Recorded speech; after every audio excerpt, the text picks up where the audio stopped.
नमस्कार दोस्तों, आप सभी का स्वागत है आपके अपने YouTube चैनल मनी और डिजिटल न्यूज़ MDN पर। दोस्तों बात करने वाले हैं GTL इंफ्राटेक्सल लिमिटेड स्टॉक के बारे में।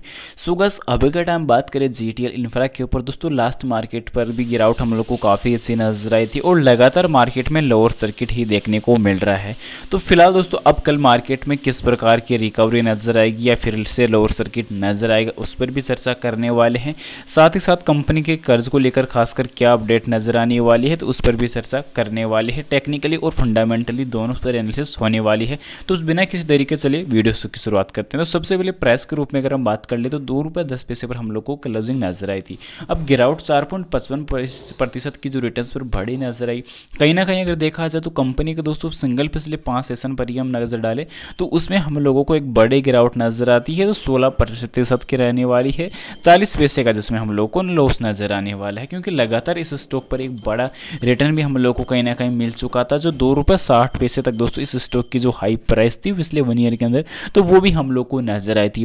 क्योंकि पिछले टाइम कंपनी छप्पर फाड़ रिटर्न हम लोगों को पे आउट कर रही थी, लगातार एक स्ट्रॉन्ग जंप जो था वो हम लोगों को कहीं ना कहीं अच्छा मिल रहा था। अब लास्ट मार्केट पर भी दोस्तों अप डाउन काफ़ी देखने को नजर आया था, पर क्लोजिंग पर गिरावट नजर आई है। गिरावट के अंदर क्लोजिंग देखने को नजर आई है। अब इस बीच हम बात कर ले कंपनी की बेसिक डेटा के ऊपर, क्योंकि दोस्तों लगातार पिछले टाइम से सवाल काफ़ी ज़्यादा देखने को मिले थे, कमेंट्स काफ़ी ज़्यादा देखने को मिले कि कंपनी का जो फंडामेंटल जो डेटा है वो वर्तमान में किस प्रकार का होने वाला है और अभी के टाइम क्या पॉजिटिव डेटा है और क्या नेगेटिव। तो सबसे पहले दोस्तों एक अच्छे स्टॉक की पहचान के लिए जो रिक्वायरमेंट होती है, तो उसमें सबसे पहले मेरे पर्सनल ओपिनियन के मुताबिक कंपनी की प्रॉफिट की जो ग्रोथ है वो मायने रखती है कि कंपनी की प्रॉफिट ग्रोथ कितनी चल रही है। तो अभी के टाइम जीटीएल इंफ्रा की खासकर बात की जाए तो 49% की रहने वाली है।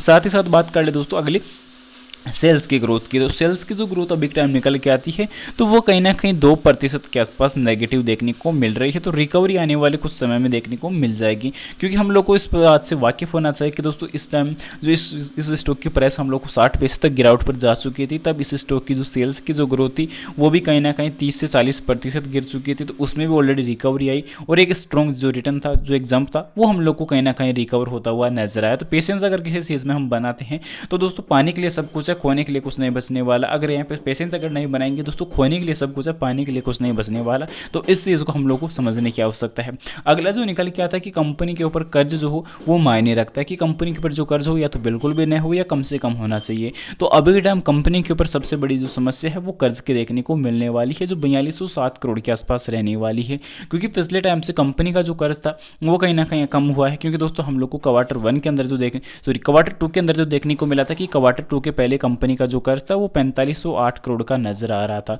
तो कहीं ना कहीं दोस्तों कर्ज कम हुआ है क्वार्टर 2 के अंदर, और क्वार्टर 3 में कंपनी का कर्ज बिल्कुल कम नहीं हुआ है। तो दोस्तों पेशेंस अगर बनाते हैं आने वाले 3 से 5 साल के लिए, जिस प्रकार मैं आप लोग को पिछले टाइम सजेस्ट कर रहा था कि हम लॉन्ग टर्म और मिड टर्म दो ही टर्म पे हम होल्ड बनाएंगे, क्योंकि ऑलरेडी शॉर्ट टर्म में दोस्तों मार्केट अप डाउन भी देखने को मिल रहा है, और कहीं ना कहीं जो एक अच्छा प्रॉफिट जो है, जो मार्केट के अच्छे जो इन्वेस्टर हैं, जो रिटेलर जो फंडामेंटली और टेक्निकली दोनों पर दोस्तों कार्य करते हैं, तो उनके लिए तो एक अच्छा मौका यहाँ पे मिल जाता है कि शॉर्ट टर्म में भी प्रॉफिट गेन करना जानते हैं। पर अभी के लिए दोस्तों कई जो बिगनर हैं उनको ये लगता है कि दोस्तों हम लोग को शॉर्ट टर्म में लॉस हो जाएगा, क्योंकि दोस्तों बिगनर अगर यहाँ पे मार्केट में अगर जल्दबाजी में अगर यहाँ पे उतरेगा तो दोस्तों लॉस के सिवा कुछ नहीं लेके जाएगा।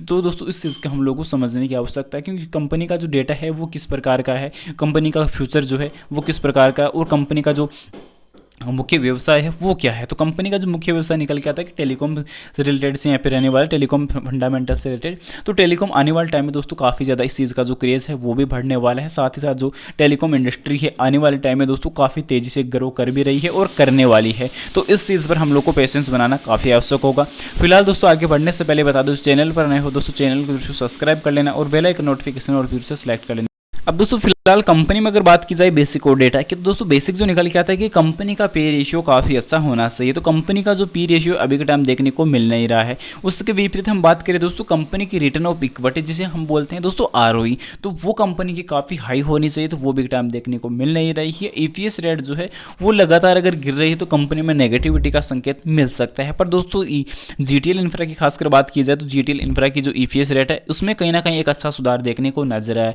क्योंकि क्वार्टर 3 रिजल्ट रिजल्ट्स के पहले जो EPS रेट हम लोग को नज़र आ रही थी तो वो ₹1.06 के आसपास नेगेटिव हम लोग को नजर आई थी, पर अभी 96 पैसे नेगेटिव है। तो कहीं ना कहीं एक अच्छी रिकवरी, एक अच्छा इंप्रूवमेंट, एक अच्छा बदलाव जो यहाँ पे हम लोगों को मिला है। अब तेजी के पीछे की वजह भी अगर यहाँ पे बात कर ले तो कंपनी में दोस्तों पिछले टाइम DI की होल्डिंग काफ़ी तेजी से इंक्रीज हुई थी, क्योंकि पिछले टाइम जो पब्लिक होल्डिंग देखने को नजर आ रही थी वो यहाँ पे कहीं ना कहीं सबसे ज़्यादा देखने को नजर आई थी। तो वो यहाँ पे अब दोस्तों DI की तरफ यहाँ पे बदलाव होता हुआ देखने को नजर आया। तो हमारे पास एक अच्छा मौका है, हमारे पास इन्वेस्टमेंट करने के लिए एक दोस्तों जो गुड अपॉर्चुनिटी जो है वो लॉन्ग टर्म और मिड टर्म में होने वाली है। फिलहाल दोस्तों आपकी नज़र में इस स्टॉक की और कोई बेसिक जानकारी हो कमेंट सेक्शन में जरूर से बता देना।